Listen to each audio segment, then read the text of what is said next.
Maneira de conhecer, na 2018, Banco Central a acercar corte para dictar arreglo de emergência riba e grupo de Enia. Depois que o diferente intento para na mesa chega a uma solução de problema de solvabilidade a fracassar.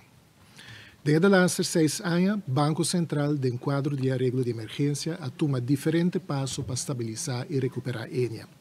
Também, desde os 6 anos, não se conhece diferentes casos de corte para recuperar o fundo que indevidamente acordo extrair fora de Enia. O processo não a termina.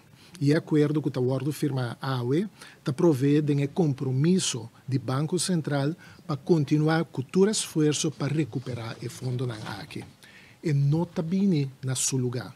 Nós esperamos que esse aqui, por um arreglo parcial ou integral de índole temporal, esta para cobrir necessidades de liquidez do grupo de Enia, uma vez que nós estamos convencidos que o esforço para recuperar parte ou totalidade do fundo extrair o resultado.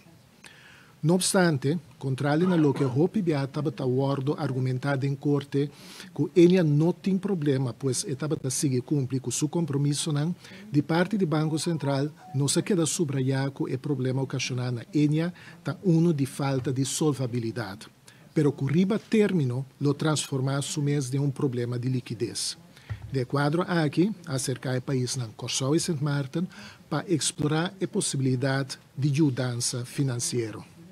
Para evitar que tenha corta de direito de assegurado em particular de pago de pensão de Enia, à medida que a situação de liquidez estava a empeorar.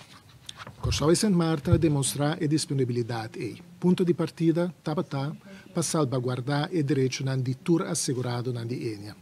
E essa aqui está netamente ancrada em acordo com aquela firma AUE.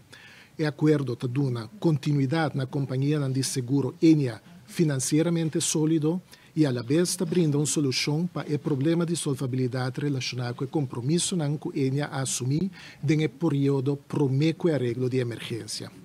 Ambos aspectos estão cruciais para manter a estabilidade financeira de nossa união monetária. Pero mais importante, brinda garantia e tranquilidade na assegurado de Enia, esnan que cobra pensão caba e esnan que ainda não está cobrando pensão, que não direito não queda respeitar e que não lo cobra não pensão integralmente.